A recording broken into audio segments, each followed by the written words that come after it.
Namaste. It's Season Love, SENLUV, that's who I be. And welcome to another episode of the Money Healing Monologues. Over here at the Money Healing Monologues, I'd like to open up a space to speak about the development of Black wealth, health, and excellence. So join me every single Monday where I dissect different topics that I just think us as a Black community should reiterate for ourselves and start to reteach ourselves. And that starts with opening up a conversation amongst ourselves. So yeah, please genuinely feel free to comment down below, tell me what you think. This is literally to open up a conversation. That's why I like to make these, nice, cute, concise, and straight to the point. You know what I'm saying? I say my piece, and I'll see y'all next week. Real shit though. Thank you so. Can I just commend if you've been here since episode 1, or like you just, I don't know, if you made it this far with the Money Healing Monologues, and it's not really that far yet, but we getting somewhere. We've been consistent for the past couple of weeks, like pray, like pray me, like show me, like yeah, I just want to thank you so much. I am not the best at this technical, kind of stuff. I'm now getting into like audio editing software kind of vibes. Wherever you're listening to this at, I'm pretty sure it's probably only coming out of the left ear right now. I'm so sorry about that. And if you listen to any of my other episodes or YouTube videos, like it's coming out of one ear because the audio sounds beautiful, like amazing. My mic works perfectly. Like right now I can hear through both of the sides, but like when I go into the editing process, for some reason it only comes to the left side. I can only hear everything on the left side.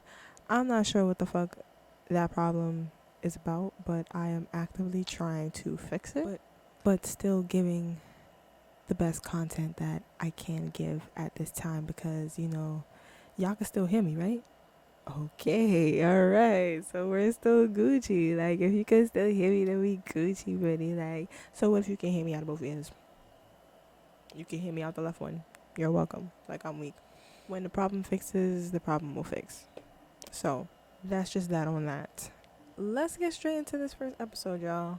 So, this week's topic, we are talking about the concepts of being greedy and basic necessities. And this is very interesting. I like that we're speaking about this. Like I said, I've created all of my, I have a list of fucking topics, like a list of topics that we are going to go through for this. But just like every other episode, I like to go down who, what, where, when, and why format. So we're just going to go down the line and we're going to dissect greedy versus necessity. Now, let's first obviously define the words. What is being greedy? In my opinion, being greedy is selfishness. Like, it's wanting everything or wanting something all to yourself, knowing that you're already at an advantage, or knowing or unknowingly, unconscious. Okay. Because greedy, greedy can be perception based. That's very interesting. That just made me thought. See, this is why I like to talk about these things, because they just be sparking out so many different ideas, and I just love to dissect things like this, because I feel like it's just so important to really like uncover all of these different layers and all of this depth to the things that we think that we know. What does being greedy mean to you? Because I think that it's dead perception based. Like, being greedy is dead perception based. I can look at this person that is more privileged than me and be like, you want this too? Or like we going after the same thing, and I'm looking at you like, you want this too? What the fuck? Like, you got all of this, and I'm looking at you because it seemingly looks like you're all put together and you have everything that you need. So from my perception, it's like I'm at a disadvantage, so I deem you as greedy. That's interesting. But then from another perspective, somebody could be looking at me and like, can be looking at me like, oh my gosh, look at her, she's mad greedy. Cause I want the same thing that they want. But what really makes something or somebody greedy? I think it's when you're at an advantage, you're at a clear advantage, whether you know it or not, regardless of you're conscious of the fact that you're privileged or not, you are, it's an act of, or not an act, it's just a being of taking advantage of something that you don't necessarily have the necessity for. And then that brings me over to the meaning of necessity, something that is needed, things that are needed. Something that's like actually needed, whether that be a person needs it or something needs it in order for this to be cohesive and for this to work. Like, based on those two, like comparing just the word greedy and the word necessity, like one is selfish and one feels like basic human rights. Is this, are we following so far? Are we following? Okay. Good. Okay. So let's get into the who. Who does this affect? Greediness affects and this is so fucking backwards. It's funny. Greediness affects, lower class, us, minorities, black people, and like, just looking at the 1%, 1%ers, did I say that right? Them niggas. You know who the fuck I'm talking about, them niggas. They are where they are because we gave them that power. I'm weak, and we all have to take accountability. We dead gave them that power. That's some more tea for another day, though. We're not gonna argue about that today. We're not gonna get into that. To us, they look greedy as fuck because they're already rich and they're harboring all of this bread and acting as if the earth is scarce of resources to the point where they have to literally breadcrumb us with every single aspect of our lives. And then on the other hand, necessity, I feel like that is, well, I wouldn't say that it's affecting them because they're obviously unfazed by the fact that everybody needs basic necessities because they have not done anything to change the problem. But I think that as, the revolution progresses, it's going to become an active problem for them because once we all stop paying rent and we stop paying for basic necessities and we really decide like, hey, we're not going to do this no more and we're going to start helping each other build up our own communities and y'all are just going to become irrelevant, that's when I feel like things being necessity, like the word like necessity, is going to affect them. And what I mean by that is everybody on this earth, everybody needs, breathable air, a livable home, livable circumstances, and food and water. Understanding that and knowing the state of the world, how it is today, one can see that the ones who have the ability to provide every single community on this earth, or let me just say in the US, the ones that have the power to actually make change and actually delegate natural resources for every single human being on this earth don't. Simply because they are focused on making a profit and being in control of everybody. But once we take away that control, they become obsolete because we have, I feel like, redefined what necessity means to us, if that makes sense. I think I just went on a little tangent with the who. That kind of took my brain a little. But whatever you think about whatever I just said, let me know down below.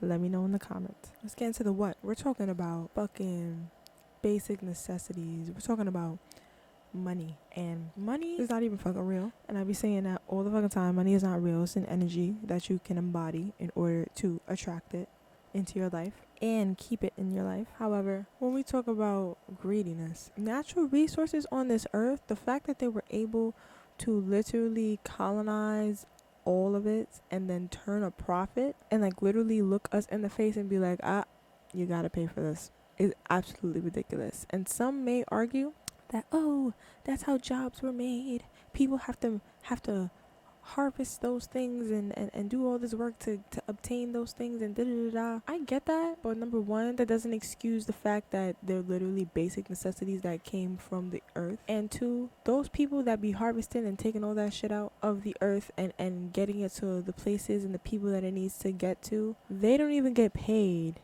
as much as the billion-dollar corporations that quote-unquote own these industries. And that makes me think about how people can own natural resources. These companies kind of go out their way to have control over, like, literally, like, water, colonizing water, like, literally taking water. And I guess, once again, some people can argue that the packaging is the industry, and like actually getting it from one place to another and distributing it, just the whole manufacturing process of it. I wonder what you think about that. Like, these are basic necessities, but what does a world look like where, yes, you know, these things need to be like harvested and packaged and manufactured in order to distribute to everybody? Yeah, what does that mean for these big corporations if we start treating basic necessities like basic necessities, because that's what they are? You know what I mean? What does a world look like where things are still being distributed? You know what I'm saying? But like, we don't have all these big corporations like trying to delegate in a scarce manner, because I don't think that we don't have enough. We're just not taking care of the fucking earth. We're not taking care of the fucking earth. That's number one. Number two, the way that it's manufactured, the way that it is distributed is as if we don't have enough for everybody. And that, in my opinion, is because of money. Everything is for a price. You have to pay for everything. So, this is kind of turning into a conversation of what would a world look like without money. And that's also a good question. So I think that's the question I'm going to put on this episode. What does a world look like without money? Where do we see greedy versus necessity affecting us? And the reason I call this episode Greedy versus Necessity is because I did feel like it's a debate. You could debate whether something is taking advantage or it is, lacking basic rights and necessities and things. Because I feel like everybody has a right to have something, but when it comes down to people needing stuff, I think that it becomes greedy when you want more than there is to delegate amongst everybody else. Because one thing that I will always say is that you're not on this earth by yourself. And if you was on this earth by yourself, you would be fucking tight. Because that's one of the best luxuries of life, is that we get to share it together. We get to share this earth together. And the goal is to bring heaven on earth. And the way that we do that is through togetherness and love. Us versus us, I feel like, because once again, this is a space for black people to talk about black issues. So if we're really talking about a black issue, let's talk about the fact that, we are unsupportive of each other. There's a lot of parts of our community that are against each other for whatever the case may be. And like, we're all living this black experience, of course, 100%. But there are black people that are put in better predicaments than other black people. Knowing that makes me think about how greedy we are towards each other, because we are living this black experience. However, I think not uplifting each other is greedy. I think as a black person harboring, and not saying that it's our job, not saying that it's your job as a black person to be that humanitarian sense and help your community or whatever the case may be, but I think in this day and age, in this time in our lives, if you're a black person that even has a better mindset or just at an advantage in any kind of way, I think that it's greedy to deprive somebody else of our community of the knowledge or peace or whatever it is that you may have to offer them. And that comes with being open and supportive to our own people. And I don't think we do that enough. I don't think we open up enough spaces for us to genuinely support each other, so it seems greedy and vicious in our community towards each other, and we're supposed to be in this together. When did this occur? When did this type of vicious cycle in the black community kind of start? I saw this TikTok of Rashad Jamal. I pray they released him already. If he's still locked up, that's really crazy. But it was a video of him talking about how they crippled black people in the first place. It was they starved all of us. So imagine putting 2 dogs in a cage. Y'all both starving, like, for days and days and days and days and days. and then finally someone throws one piece of meat in there. Instinctually, we start fighting each other and start ripping each other apart in order to get that meat because we're both fucking hungry. But we forget that we were both put in the same predicament by this person. So now it seems like we're the enemies towards each other, but in all actuality, our hunger and our just want for our basic necessities distracts us from the fact that our real enemy is a nigga that put us here in the first place. And that's fucking crazy. That's dead crazy, because we were taught to think that we were each other's enemy. That's where it stems from the predicament that we were all put in to begin with. And finally, the why. Why should we focus on this? Because togetherness is more important than people are realizing, especially now in this day and age. For not only for people my age, but any generation that is before or after mine, I think it is so crucial to understand that we are genuinely all on this earth together. And for us Black people, in order to actually see progress and for us to build each other up as a community, we have to look at each other and support each other and look each other in the eye and be honest with each other, be authentic with each other, and do what we need to do in order to grow together, because we are better and stronger in numbers. 100%. You can't do this alone. I can't do this alone, which is why I'm here sitting in front of this mic and telling you my piece about something that I think we all should focus on. And one day there's going to be millions and millions and millions of people listening to this podcast, and they're going to be able to shift their mindsets in order to open themselves up more to loving their own people and supporting our people genuinely, because it starts with you. Real Michael Jackson shit, like, starts with the man in the mirror. You gotta look at yourself and really change your ways in order to see real progress. We can't be greedy with that shit. We can't be greedy with ourselves for the sake of togetherness. Of course, do what's best for you. You don't have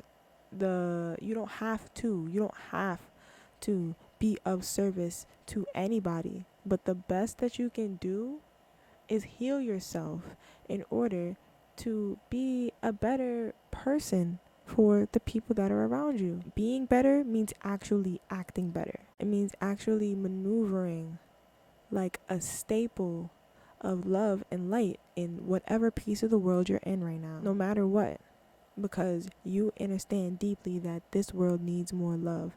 This world needs more support, and you have to be that. Yeah, I think that wraps us up today. On that note, thank you so much for listening in on the Money Healing Monologues. This has been episode 7, I believe. Yes, and we spoke about greedy versus necessity. I would love to know what you thought in the comments. What are your thoughts? What do you think about greedy versus necessity? What do you think being greedy is? What do you think a basic necessity is? Like, what do you think really deems something as a basic necessity? Don't forget to like this, share this with a friend, and please subscribe if you're listening on YouTube, and follow if you're listening on Anchor or Spotify. I appreciate you so much, and I will see you next week.